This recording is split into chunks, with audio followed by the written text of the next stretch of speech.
Sorry, man. Okay, I'll go on from that. You talk about congestion and the scheduling. You have been on this Thursday cycle and they've thrown you another Thursday game in the League Cup.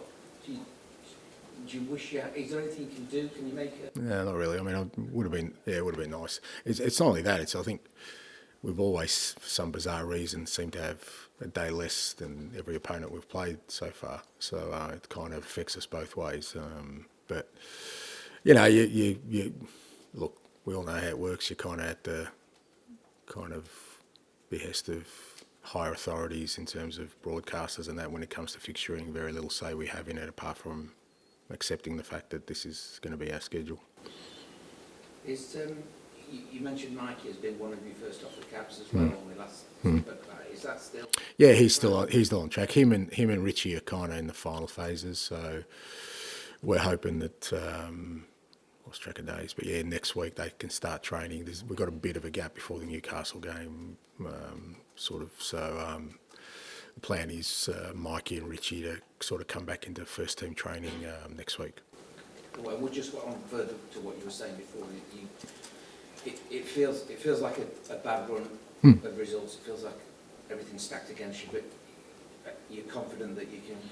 Yeah, absolutely. Something from this season. Yeah, I think so. I mean, we're not that far. We're not that far off. I mean, it was, a week ago I was sitting here after, winning a Carabao Cup quarter final and having beaten Southampton 5-0. So it seems like at the moment, we can't get a lot of traction in terms of just getting some consistency in anything in terms of, just having healthy players and sort of hitting a run of form. But I think we have the capability of doing that.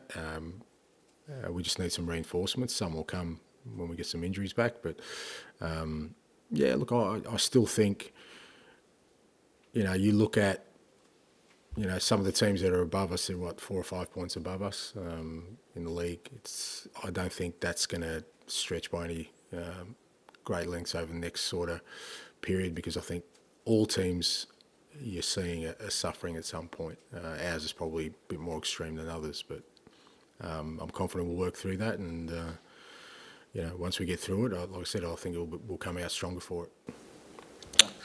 And just on the number of setbacks that seem to be happening, I guess Mickey, Christian, Alderbear, Richarlison, maybe in that category as well. I mean, when these things recur, do you have to look at your own methods, the medical department? I mean, Obviously, we look at it. I think that's been our major problem this year, is guys who are coming back from injury rather than us losing players as such. Because, knock on wood, but the core group of players who are playing every game and training every game are having no issues. So we're kind of looking at those things and why that's happening. It certainly happened too often this year, where guys have come back and and they're the ones who are missing. Most of them, I think, just about all of them, apart from maybe Vic, reoccurrence of another injury. So even with Romero, even though it's it was a different injury, it's still a guy coming back. So it is stuff we're looking at. With the schedule being what it is now, I think you're about to have nearly a week off, but that's the first one since August. Yeah. Tell me about it. Does everything have to change? You have to change the way you do sports science, and it's just a kind of brave new world of. Look, I don't know. It is challenging. It is something that, like I said last week, I think all clubs are going to have to sort of get their heads around, and maybe authorities have to get their heads around, because I think one of two things need to happen. Well, either you kind of somehow, change the fixture schedule, which doesn't seem feasible, or you allow clubs bigger squads, and then you've got other issues with that as well. But I think the attrition rate you're seeing with, and like I said, it's not just us at the moment. We're going through a particularly bad period at the moment. I think Newcastle went through it last year, and affected them pretty badly. They were in obviously Champions League as well, and probably didn't have the squad to cope with it. So it hits certain clubs at different times, but I think it's becoming more prevalent. And for all of us, it's a challenge as to how we navigate this process to try and keep our players healthy, and kind of how we because it's not just, it's a physical thing, it's a mental thing. Like I said, it's, for us, it's been constant since August. So, even mentally, the players, you've got to feel it. We're only halfway through, not even halfway through the year yet, and yet, they're not getting it. They're not going to get a break now. So, all those kind of things are things we're constantly sort of assessing. I think I just asked after the Liverpool game, it felt like you sort of suggested you weren't going to talk about your approach anymore. You sort of said, "I'm done answering those questions." I mean, was that kind of heat of the moment thing after the game, or can we expect you to? Well, I'm going to get asked about it, so obviously I'm going to. I mean, look, I said, I said afterwards that look, when you're disappointed, I just think some people aren't genuine about it. They just use it to poke me, and after a loss, I'm going to react. So I understand that. So that's part of the game. I think if there's genuine questions, I'm happy to answer them. But I think some people just go, you know what, he's not going to be happy. Let's just ask him whether he's got a plan B, and they think they're clever, and like I said, I'm a human being. I'm not. I don't like losing, so they get a reaction out of me. They're happy. They go home. They tell their friends about it. Just see what our mate Ange Postecoglou say. And life goes on, mate. That's fine. I'm happy to cop that, but I'm always. I think you know that I'm always open to talk about my beliefs and my methodology to anyone who's got genuine questions about it. Done. Actually, I think we probably nearly get nearly as frustrated as asking the same questions you do, answering them. But flipping that round, how, in a situation like this, where the bad news does keep on coming in terms of injuries in particular, how do you keep yourself fresh for your players and say new things to them?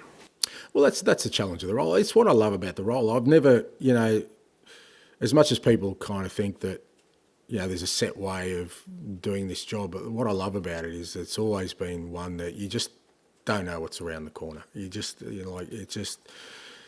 it's never run a smooth path, whether that's during a season, during a week, during a day, during a game, and it's what I've always loved about it, because you've got to always kind of be,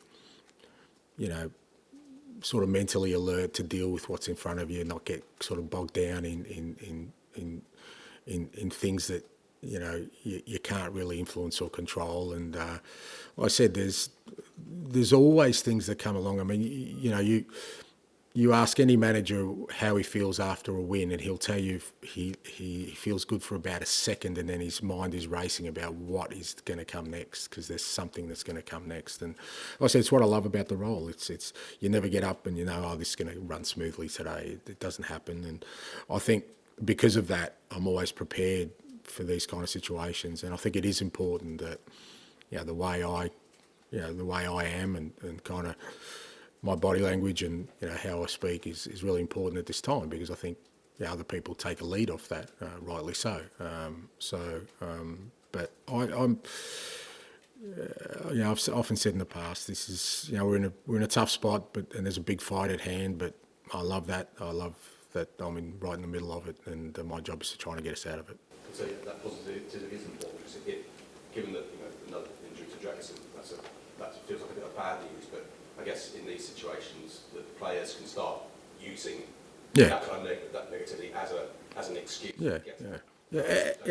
And to be fair, credit to the players, they haven't. They're still trying so hard. I mean, I think that's the first thing you kind of look at as a manager is are the players still responding to this? Are they kind of looking for an alternative out there? But I haven't sensed that at all. And it's very easy to, because it's again human nature to think, well, we need to do something different, or we're obviously undermanned. Let's change something. I haven't sensed that. The players really still want to tackle this the way we're tackling it, and I think it's a credit to them.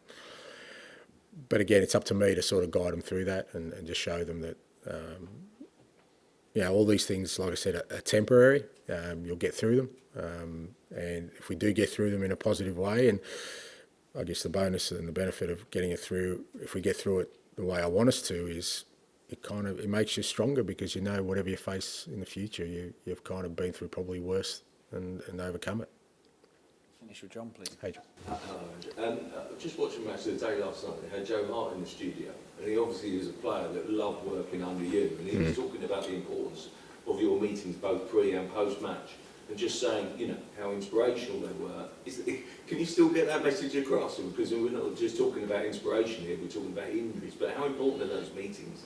Yeah. And how much do you enjoy kind of that challenge to get the players out? Yeah, well, I hope so. I hope they're still important because, you know, I think they are, you know, they've been a big part of sort of, you know, the way I coach and manage people. You know, I think, you know, the ability to engage with people and tell stories and get them to kind of believe in something,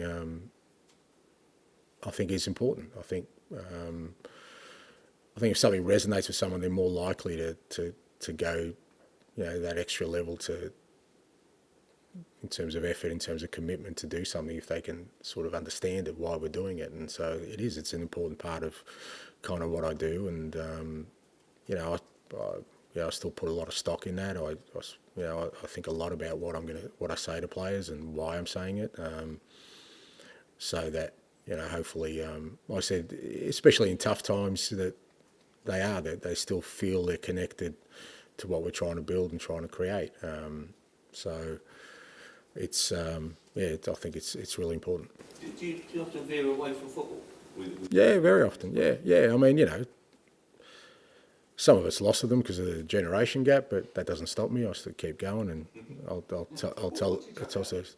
Oh, whatever. I mean, I think there's always things in life that you can sort of relate to in terms of what we're trying to do as a club, and even the way we're playing. You know, there are always people in life who, you know, people look at a bit curiously because they do things differently, and they're a bit of a joke till they get it right, and all of a sudden they're a genius. So it's probably relevant to us right now. Okay, thank you. Thank you. Yeah, happy New Year, but nice. Thanks, gents. Very good.